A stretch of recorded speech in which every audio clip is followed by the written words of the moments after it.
Welcome to the Brute Training Podcast for another episode of our Coaches Podcast with Coach L. And today we're joined by Joey Toto.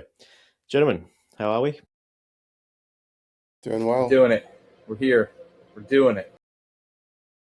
Today we're going to dive into a few topics. First of which is a very interesting one in regards to anthropometrics and how that affects each athlete. I think as the sport goes on, it seems like it gets brought up more often, and I suppose it becomes more important as people are reaching their physiological potential. So I'm curious to hear what you guys have to say, if you've got any athletes that have struggled with it, or any things as coaches you've had to do to try overcome it for CrossFit specifically. I think the reason I like this question is we probably have the two athletes on opposite end of the spectrum, meaning Colton with height and then Jason with height and body weight. I always wondered like how much it actually matters, right? Because obviously there's certain things that Jason has an advantage on as far as like height goes.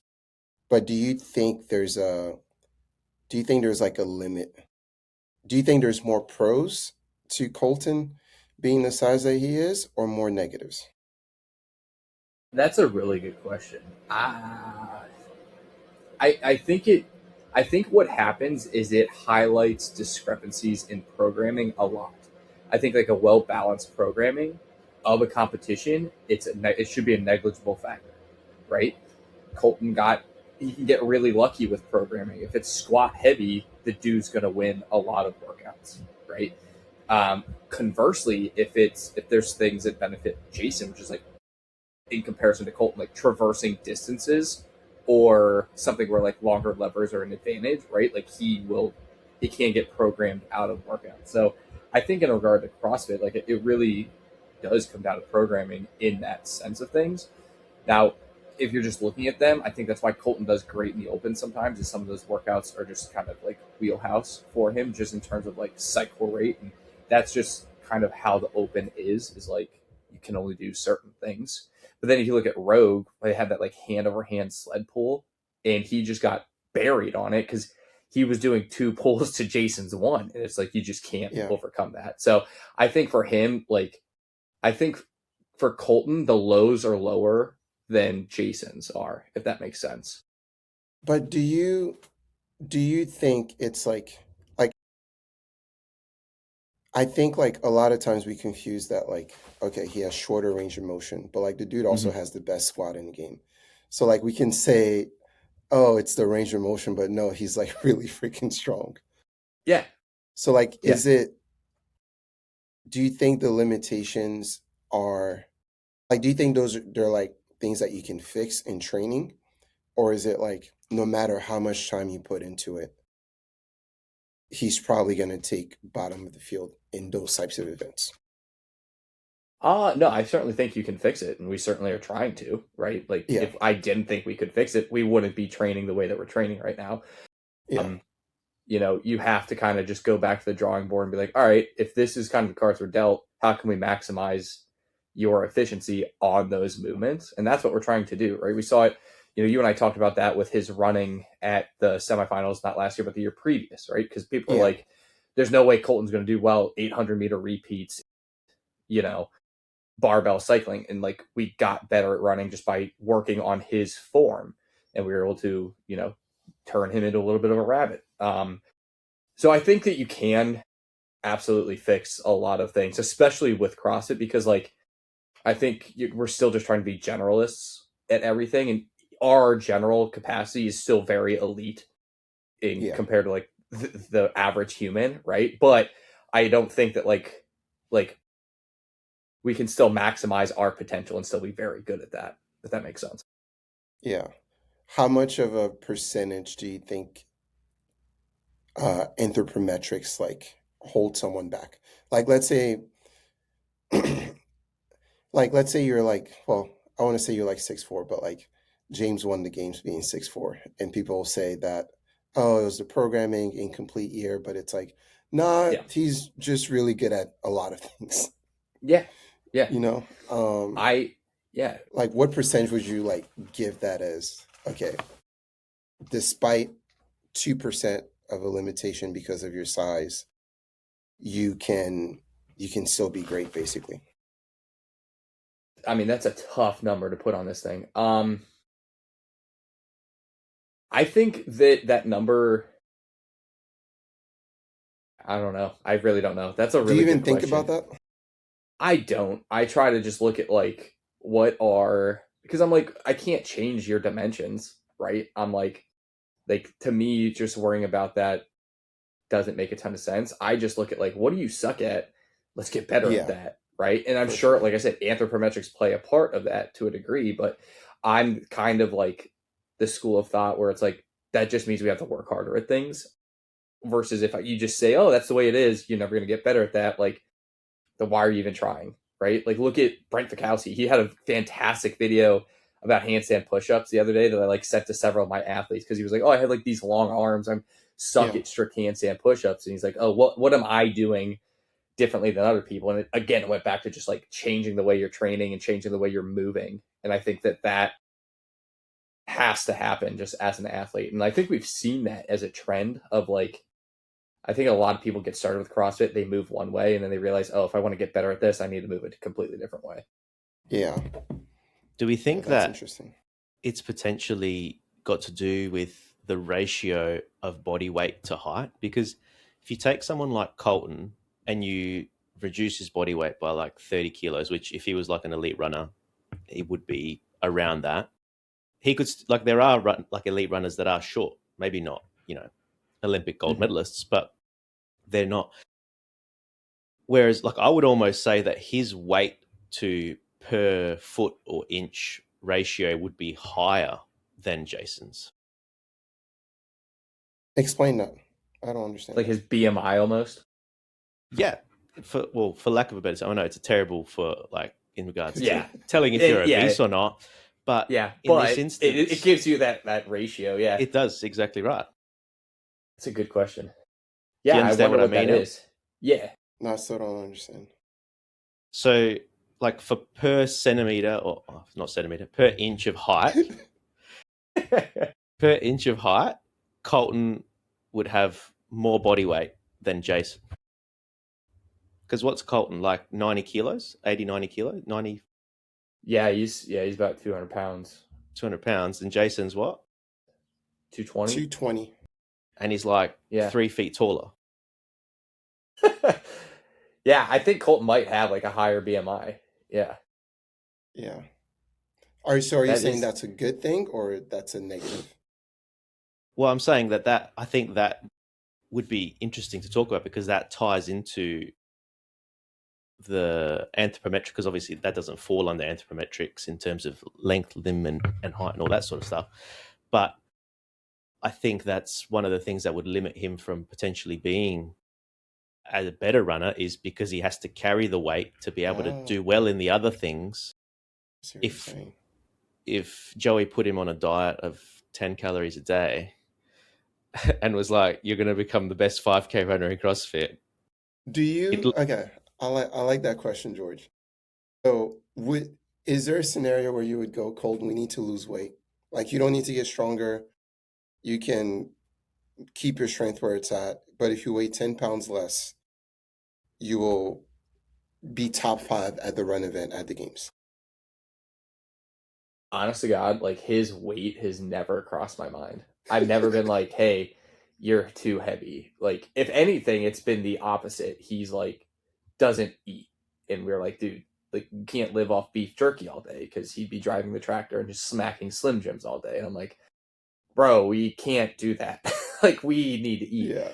But that'd be interesting to see if he like leaned out a little bit, if that would help. Um, now I'm thinking, now the wheels are turning.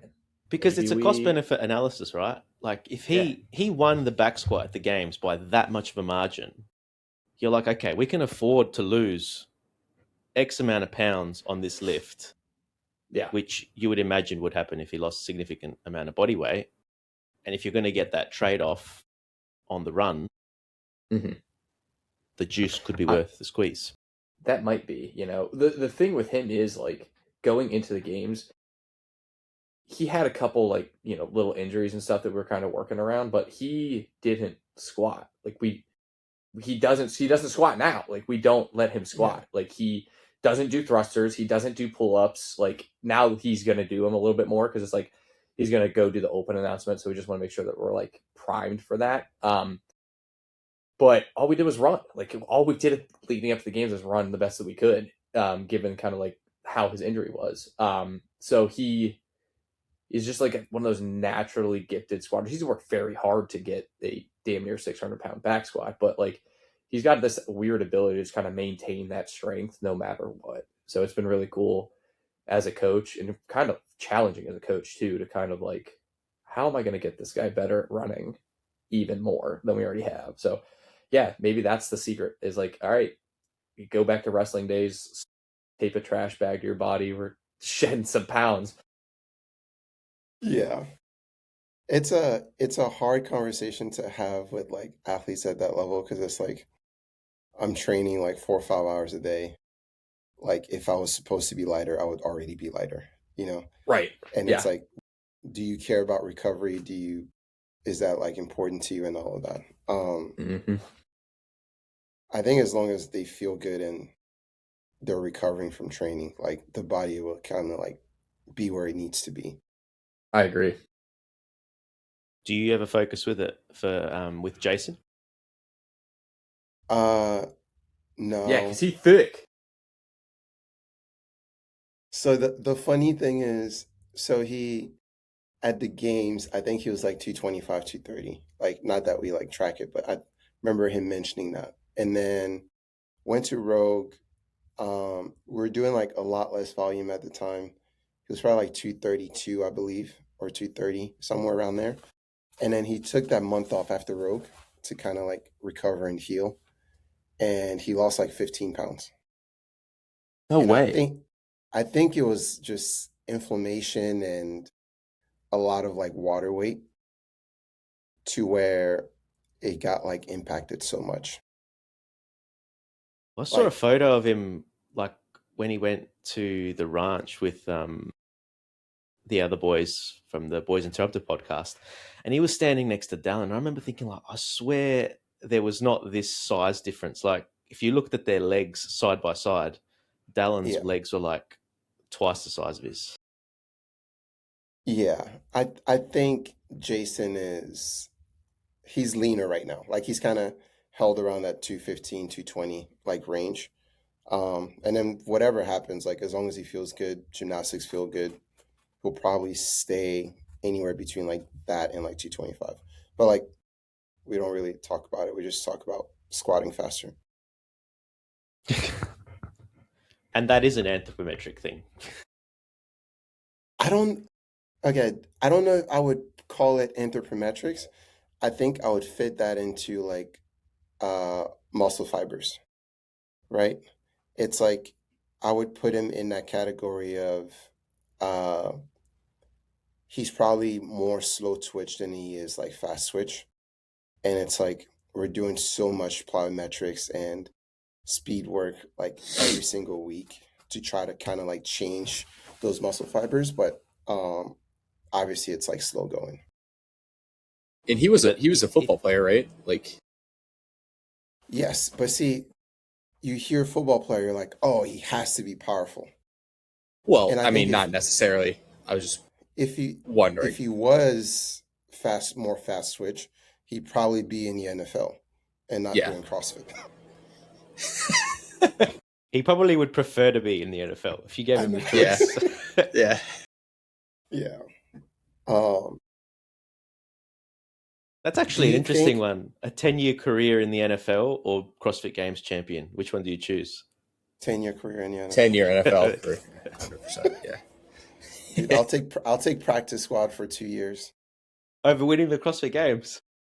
Dude, you'll make the same amount of money. I know you make the same amount of money, but I think, well, what do you need? 5 years in the league to get retirement benefits? For life, yeah. Yeah. Yeah. So, like, I mean, that in itself is worth yeah. it. A little Yeah. CTE for some health care? What's No, up, dude, you're dude? on practice squad. You're not having those kind of like you're not having those kind of like collisions on That's practice a squad. lie, bro. You're just going against first teamers Bro, over and they over.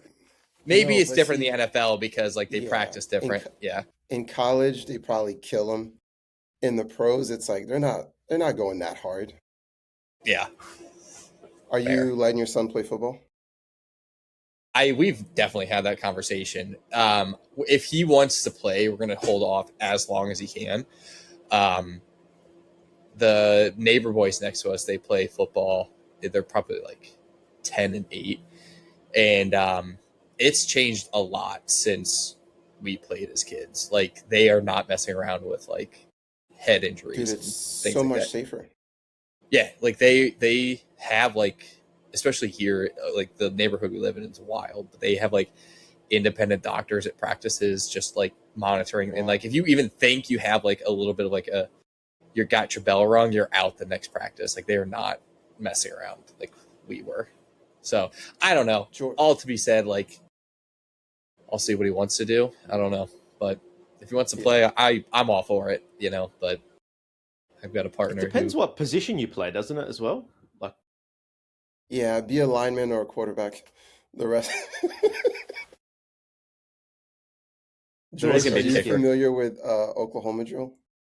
no, I'm not. What's the Oklahoma Okay, drill? so Oklahoma drill, you Yeah, have explain four that. players. You have one person blocking, one person going head to head, and then you have two people about 15 yards apart, and they run full speed and run into each other. And it's supposed to make you a man. Yeah, it's just And lose all your memory. But dude, the crazy part is, they have that for like rugby now, where no yeah, helmets, that's what it they is. just Yes, run I've seen full that. speed into each other. That's That's the crazy, Oklahoma man. drill. The only thing different is there's like two other guys pretending to block and maybe Yeah. tackle you added in there. And they have protection. Like those dudes are doing it like nothing. Raw, yeah, I've seen that on Instagram. That is crazy. Every video I see is just two dudes getting knocked out. It's like it's there's no winner ever. It's just you're getting Yeah. knocked out. And then you get like a head clash, and it's like literally like they've been sent to another universe. Okay, that's a good topic.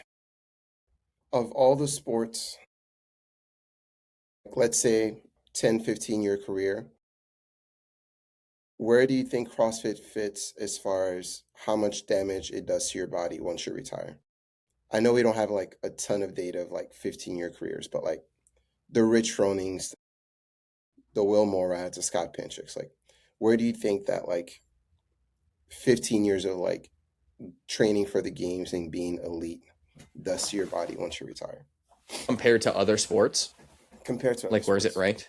I think it's pretty low, to be honest. Like Really? I think like those that first wave of guys, like you look at Rich, he's like, oh, my knees are killing me, all those things. I think the first wave, just like the first wave of any sport, kind of got Yeah. the shit end of the stick, right? And I think like again is we learn more, we kind of understand like how to take care of our bodies a little bit better.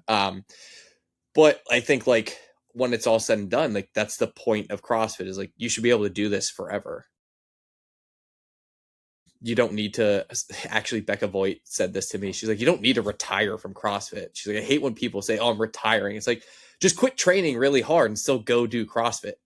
Yeah. And she said that to me. I was like, oh, damn, you're so right.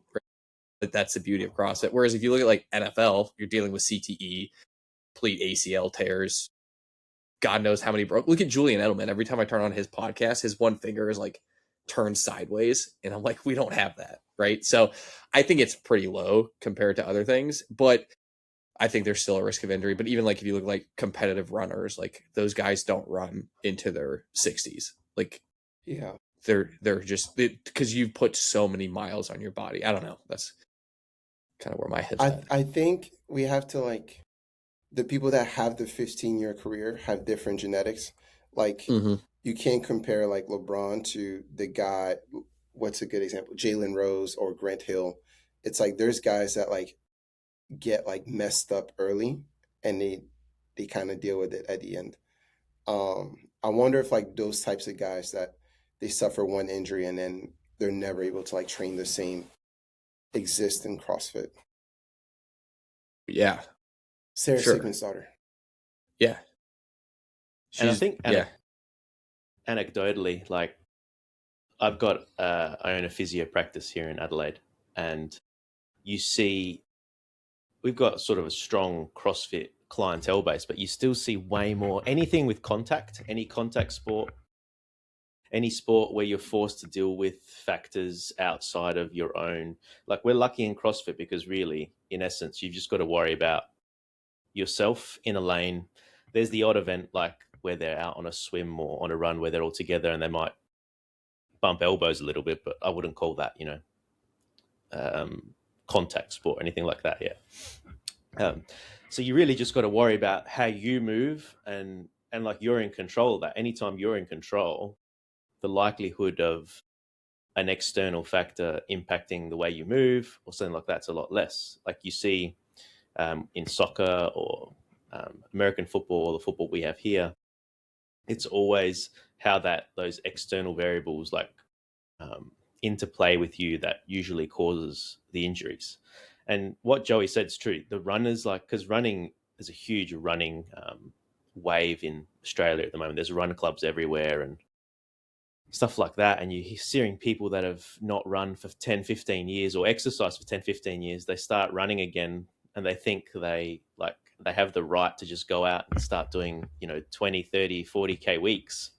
They get messed up, man. Bad. Yeah.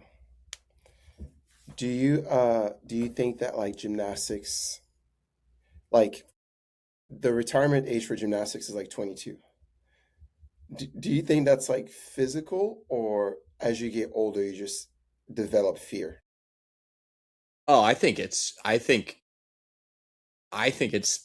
really mental. Like I think like to be an elite level gymnast, like you are, it puts us to shame the amount of time they spend in the gym, right? They're just like in there, they got tons of different kind of like training and like regiments they have to stick to.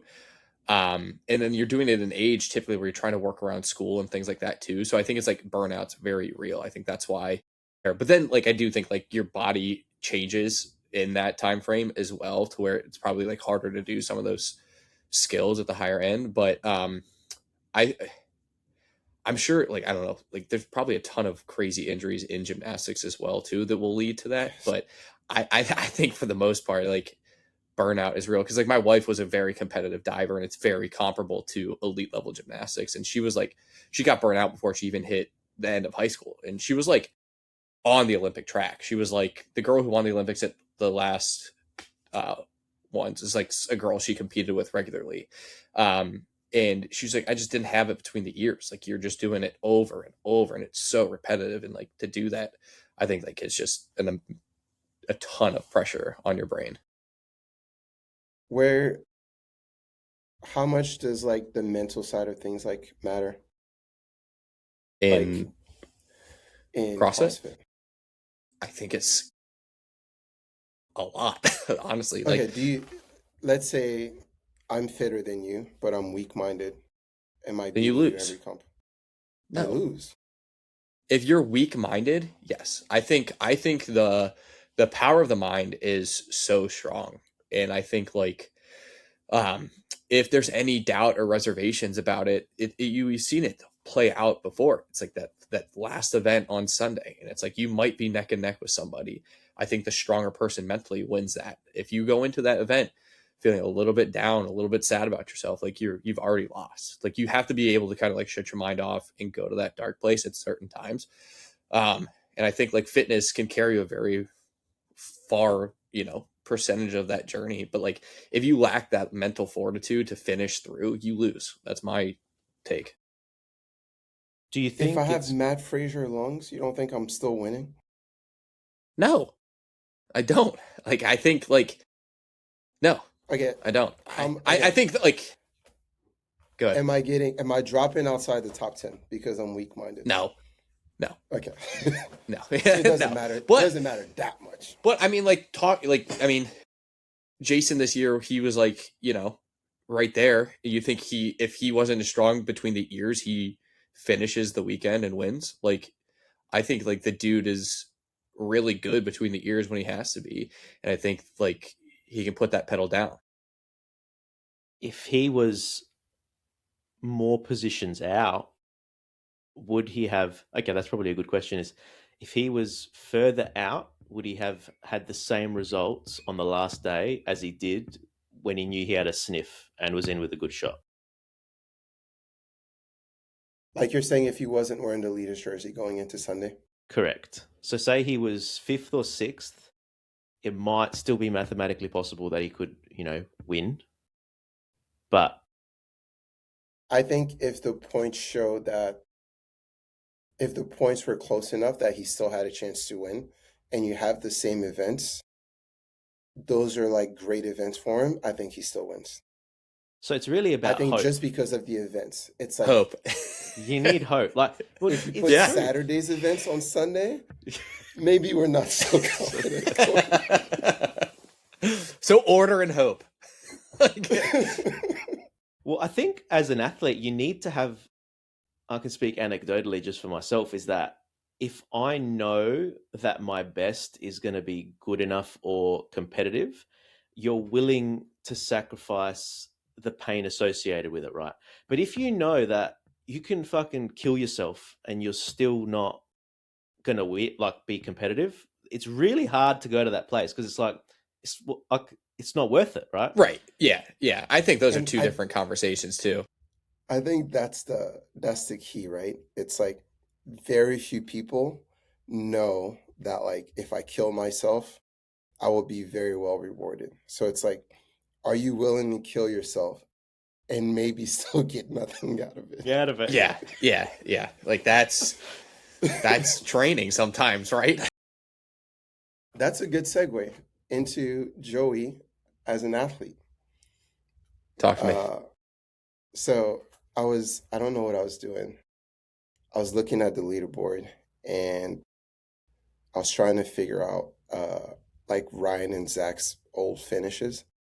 And then I just kept seeing your name pop up and you were just like right in front of him. It's like, damn, Yeah. Joey used to be really fit. There was time, man. There was a time. Yeah, I there was a time where I was like, go ahead. Do you think that, what do you think like kept you from like being a games athlete on the individual side? Oh, not having a coach for the longest time, 100% is absolutely what kept me out, because I was like literally thinking about this because I hung up all my regional banners over here. I was like reminiscing about it, right? And I was like, man, if I would have had a coach or just had a little bit more insight sooner, I think I could have gone to the games, because I was like 10th or 11th a couple of times.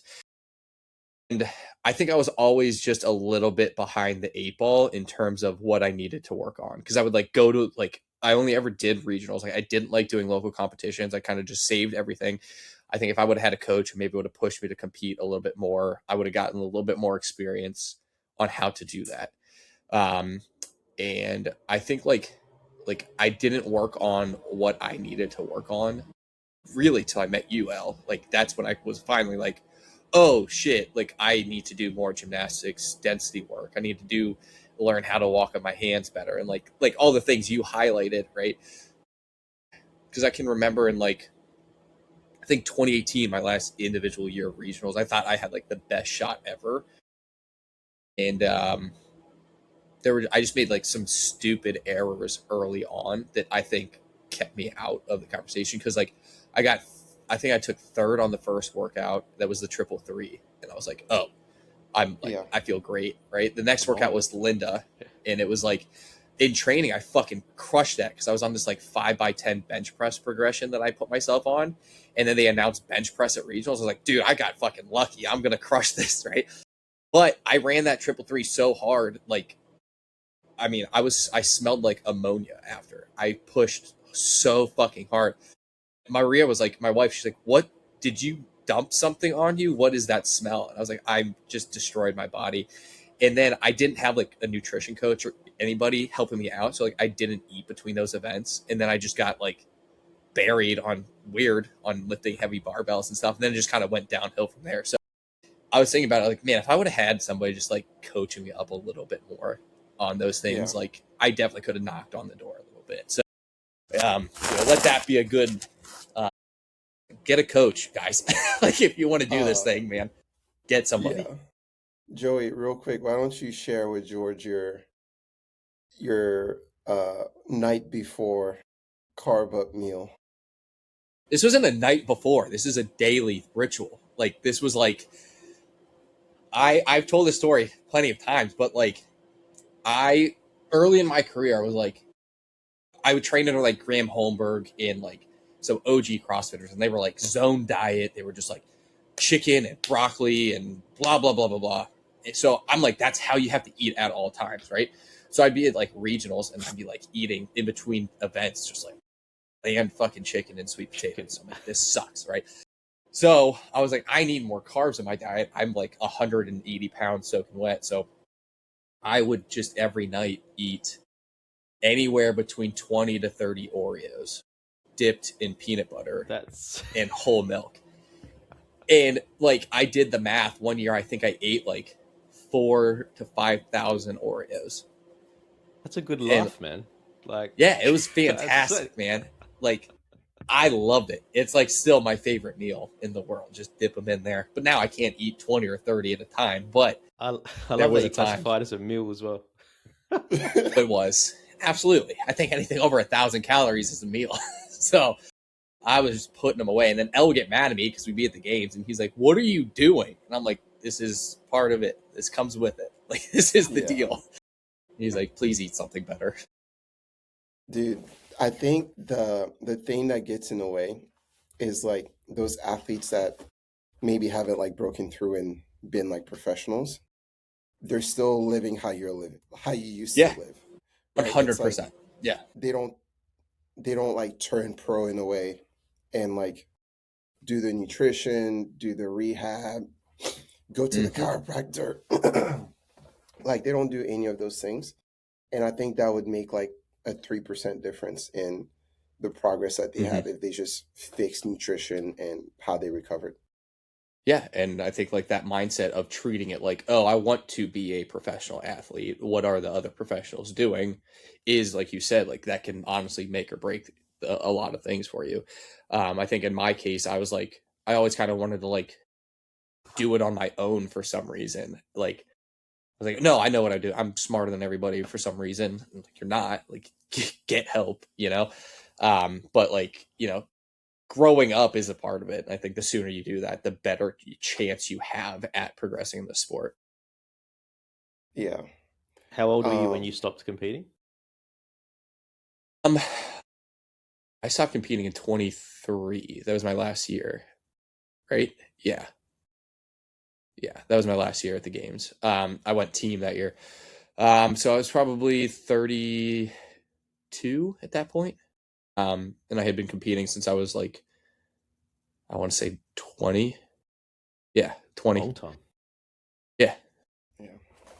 Been a minute. Joey, so we had the last one that we did was with Jaden, and Jaden was athlete and then transitioned to coach. And one of the questions I asked was, how much do you think being an elite athlete helps you as a coach now?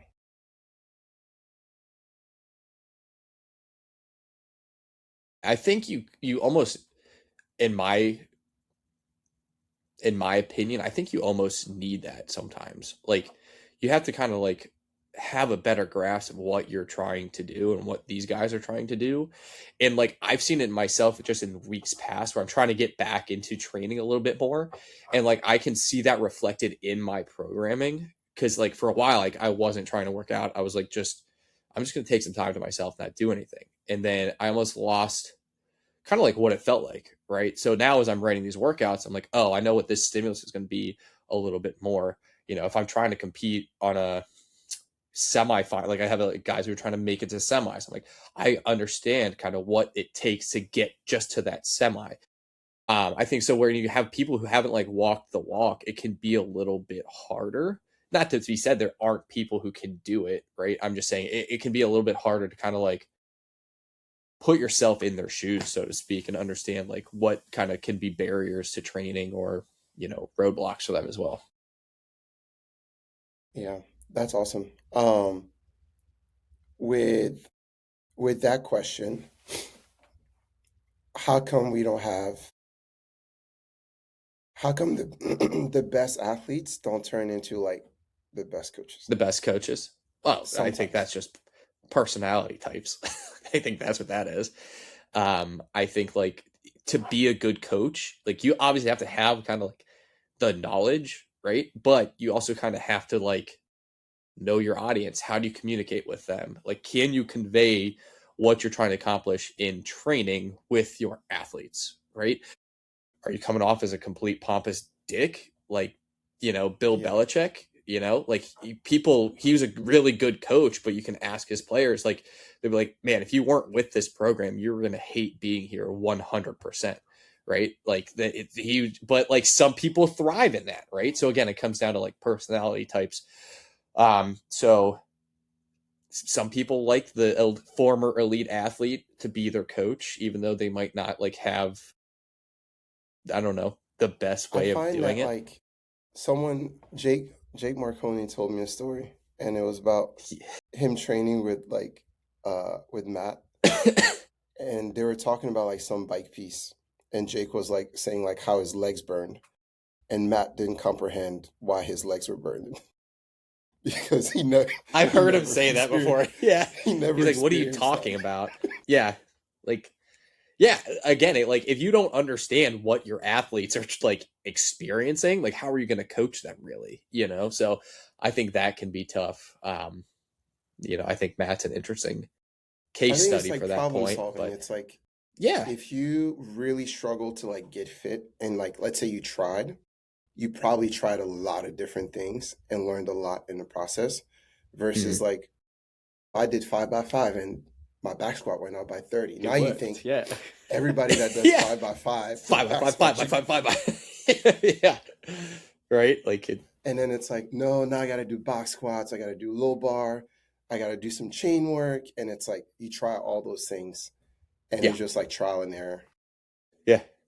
I think a good coach knows how to problem solve. And I think that's something you taught me is if you were always really good at like asking the question of like why, what's keeping this from getting better, and then you had a ton of different ways to attack things. And I think that's like the hallmark of a good coach in this sport is like you need to know what's worked for different people, different body types, and be able to apply it to different situations and make the necessary changes on those things to see the adaptation that you want. Do you think it's more likely to lead to a coach over programming or under programming? Being an elite athlete and then becoming a If you're coach? not, no, if you're not. So do you That's a good think, question.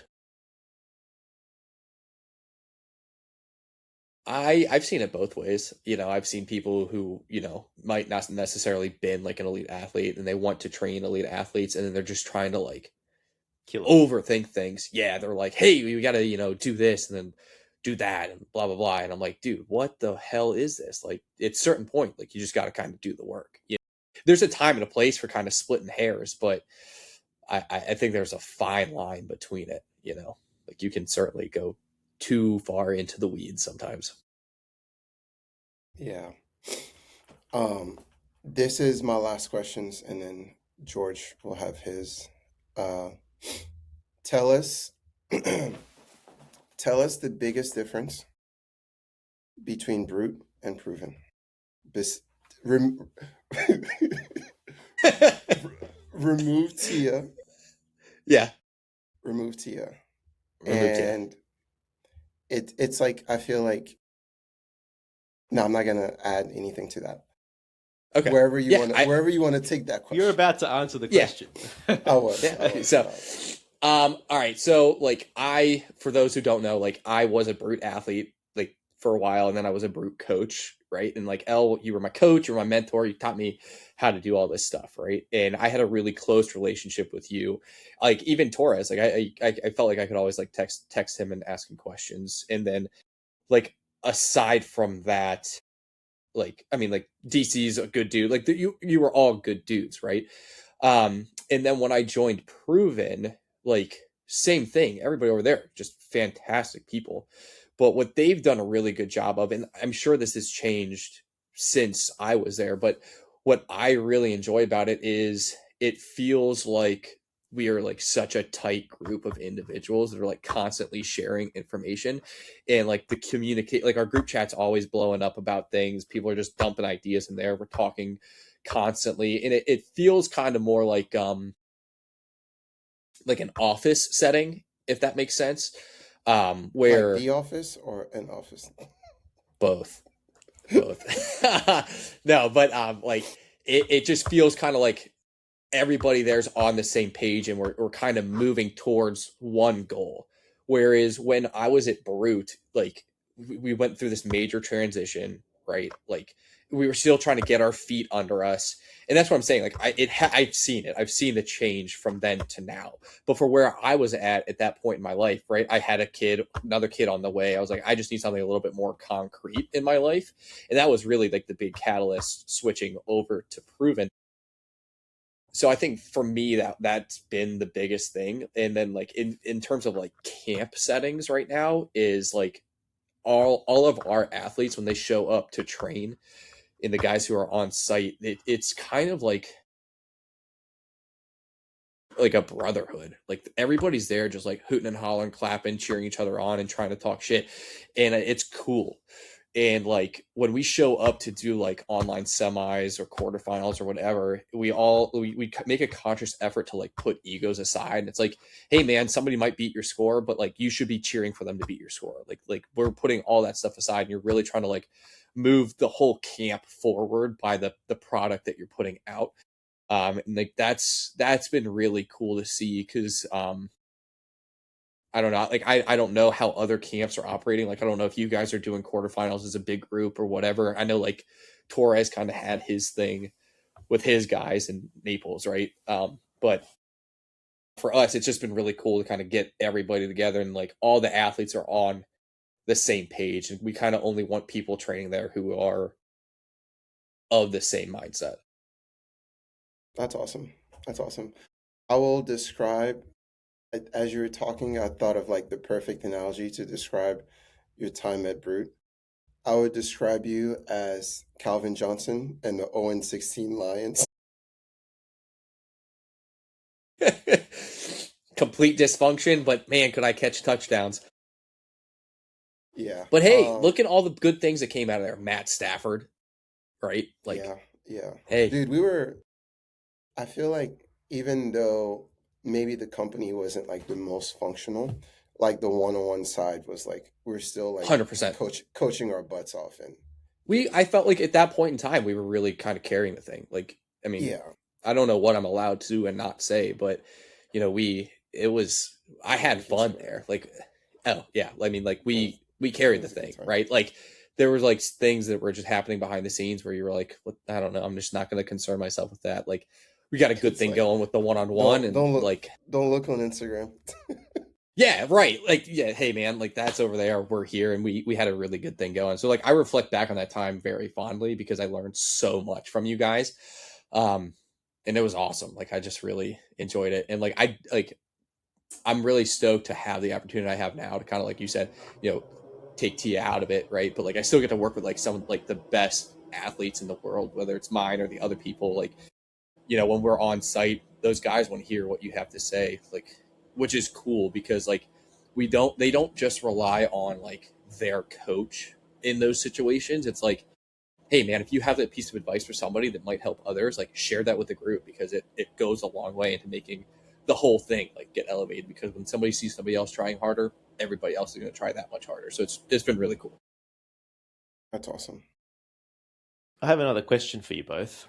What do you think is more important, minimum effective dose or maximum effective dose in regards to programming for an athlete Awesome. in CrossFit? I'm joking. I mean, like it kind of Maximum depends on what effective dose, problem. though. Yeah, what's the problem you're trying to solve, right? Like I think like that has to be answered I as mean, well. in terms of a total workload for an athlete over a week in regards to and I think it I does see what get you're saying.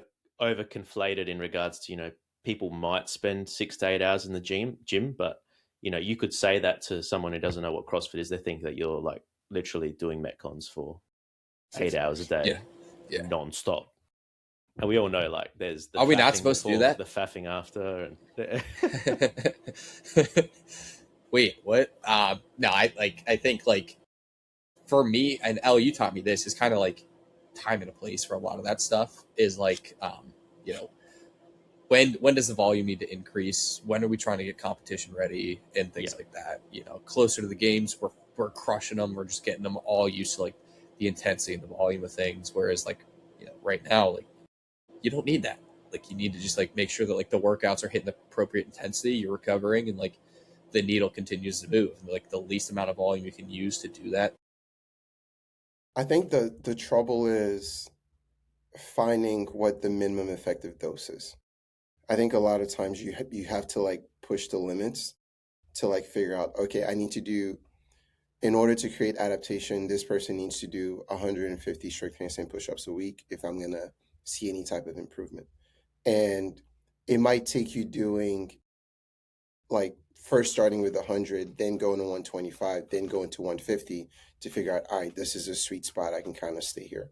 Um, which is why like programming is just trial and error, right? A lot Yeah, of times it is.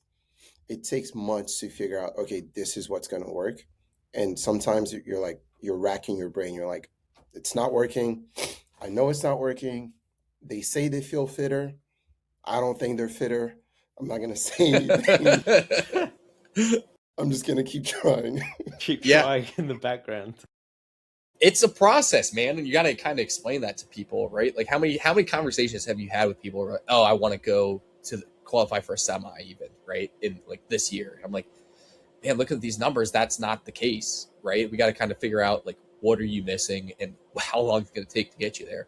And I think if the athlete's on board, they're all about like that trial and error kind of thing. But like, you know, I've seen it where people don't see the results they want to see as fast as they think they should see them, and they kind of like, you know, jump ship or whatever. So You it's a know what tough my business answer sometimes. is?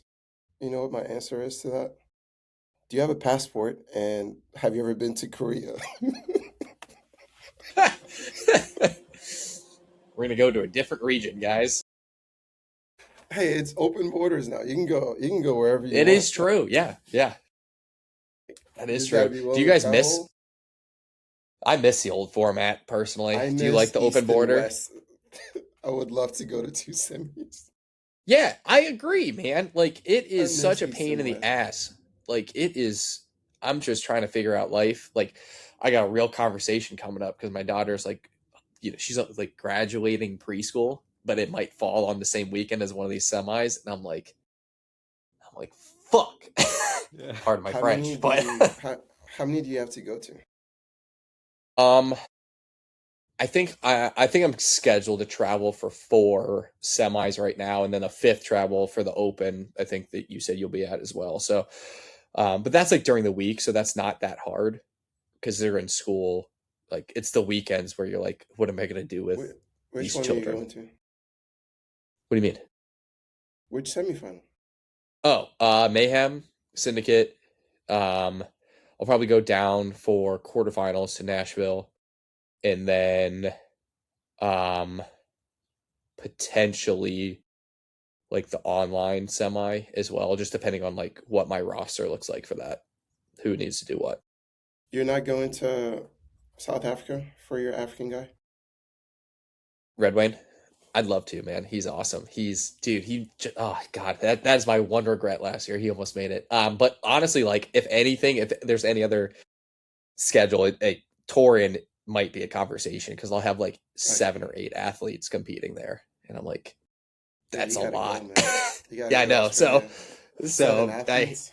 what's your couch look like, brother? We'll hit you up. Who have you got? Who have you got in Australia? So I got Poppy. I got Ella Who's Price, Poppy? Heidi Hughes, Poppy Hayes. She was like She won down 6th or under. something. Yeah, she went down under. Yeah.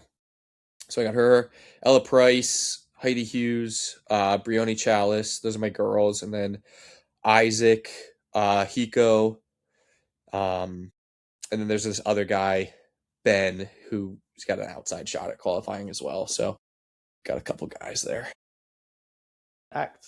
How do you find Yeah, that dude. that time difference for communicating? They're all on board with like, hey, like I'm awake, you're sleeping, and vice versa. So before, like my newest child is only 6 weeks old, so before then, like it was cool. Like I'd put the kids to bed and then have a chat with a couple of them on like FaceTime or something, or vice versa, like do it in the morning. But just because the sleep schedule is basically non-existent right now, like we haven't had too many calls right now, which is, they're all, hey, like take care of yourself, like we get it. But as the season rolls around, we'll try and iron out that wrinkle. But yeah, I'm big in Australia, man. I think like 50% of my roster is down under. I Do reckon. you think that's because of Isaac? Um, Do you think that helped? he has helped, like, because like Ella Price just came over, and he trains with her from time to time. Um, I think like qualifying him for the games definitely helped kind of get my name out there a little bit, and then um, I think just proven as a brand is kind of big there as well. So With I think Tia, that helped. like Yeah, if you know who she is, she's kind Who? of big over there. Who? who did But Ella come from? I think somebody local to where she was at. I'm not 100% sure. But yeah, this was actually our first week together. I mean, fantastic athlete. They all are. So I'm very lucky to have all those guys. But I think it'd be cool to just kind of go down there. I hear Torian's just like the best It's a party, competition. man. It's a party. That's what I heard. And I'm like, man, that'd be pretty fun. So we'll see. I don't reckon you would never take an Australian athlete now, would you?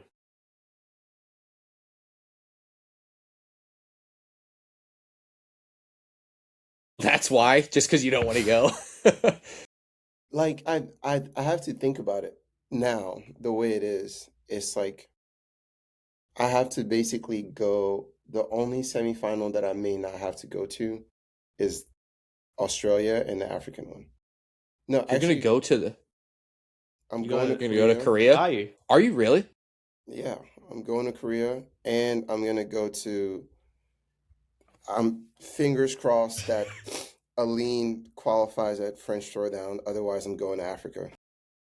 Dude, is that a conversation you have with them, like up front? Like, I'm gonna travel to all these things for you guys. Uh, I I think it's like if I think they have a realistic shot of like competing and me Right. being there is gonna genuinely make the difference. And like I do think there's a high value in like my ability to coach in person. So if I think that's the thing that's gonna get them over the line, I will make that sacrifice. What if? Also, it's Okay. my job. True. Yeah. Got to do it. Would you be as inclined, say, if the person was realistic and thinking that they're not going to qualify for the games from a semi final, but they might be, that next tier down from, say, 5 to 15? Would you, is that then a conversation you would have with them in regards to, like, personally for me, I wouldn't then have I suppose it's a bit different because we are so far away, but have an expectation from a coach to travel in that instance because I'm like, I don't want to waste your time.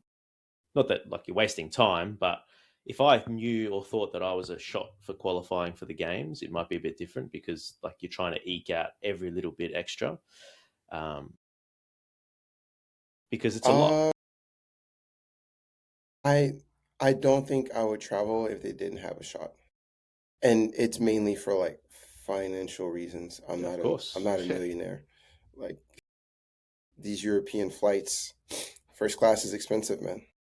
First class is your I'm problem, kidding. bro. I'm not flying first class. No, I Did you don't know, see my man. last post? My knees were touching the seat for like 12 hours.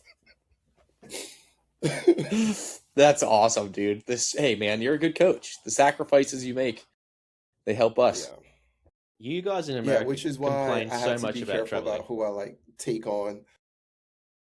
I don't want 16 hours to go to Australia. That's rough. That's 16. easy.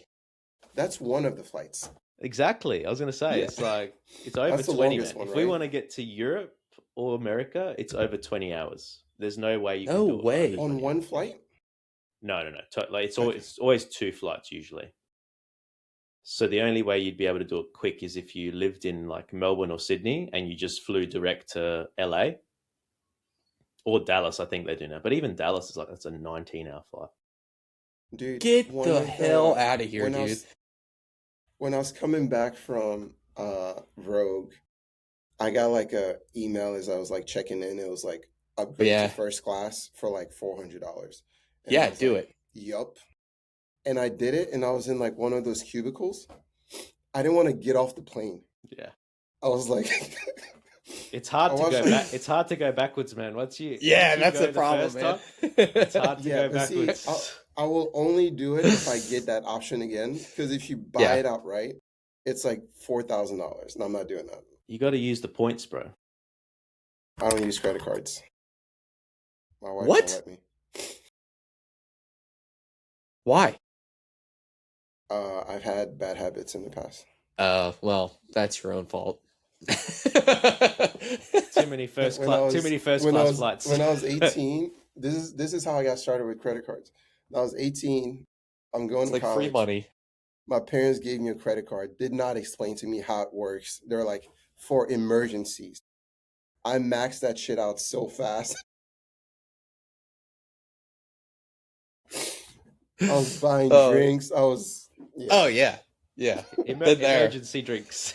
Been there, man. Emergency drinks. That is a lesson no. I really gotta tell the kids that. Like that's something I have definitely Dude, put into my yes. brain is like, hey, this isn't free money. Well, they don't teach Luckily, it. I Like, have that should be at Victoria school. I agree. Like, it's way more useful than half the stuff that they teach you there. Like, a little bit of money literacy would go a long way. Yeah. Like I mean, there were a couple times in college where like I was juggling some funds around to just keep lights on in my apartment. Like there was a period where I like wasn't enrolled in school technically, but like I was like showing up to classes and like learning, and then the teacher would be like, "You're not on my roster. Like, who are you?" And I'm like, like the way my bank account works, there's a checkings and a savings, and it's like so there is financial literacy to be learned there. Yeah, I learned the hard Beautiful. way. That's it, man. It's like most things.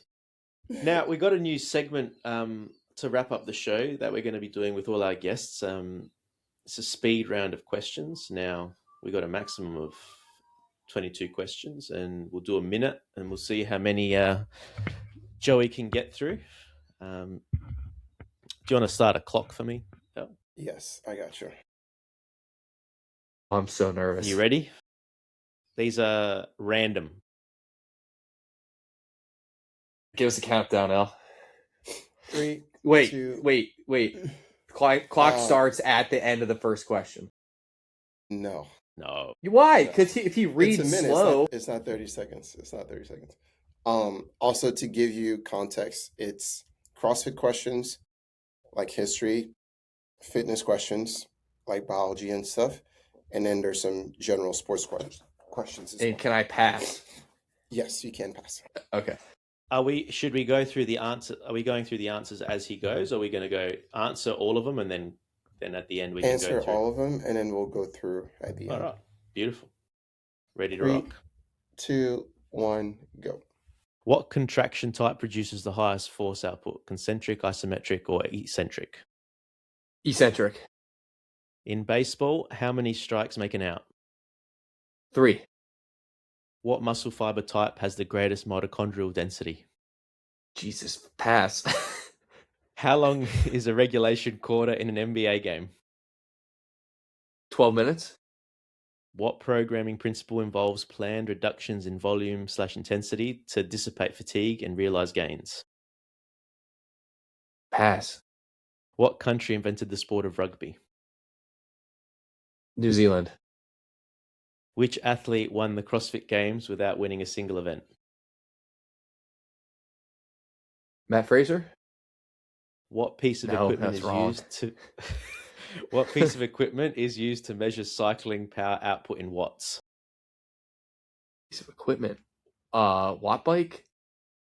I don't know. Who was the Time.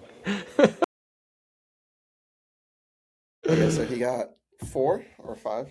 So it was 9 total. No. Sorry, 8 questions we asked. First one, what contraction type produces the highest output? Answer is eccentric. In That's baseball, correct. how many strikes make an out? That was 3. 3. That's probably the easiest question, I reckon. Yeah, that was For an a Australian. literal softball. What muscle fiber type has the greatest mitochondrial density? You passed that one, didn't you? Dude, I was like, man, I wasn't prepared for that. Fast switch. Yeah, but I was like not in that mindset of like, I didn't know where those questions were going. That was just. Wait a second. Did you say fast switch or toe switch? In your answers, you've written type 1, slow twitch. Slow twitch. That's what I meant.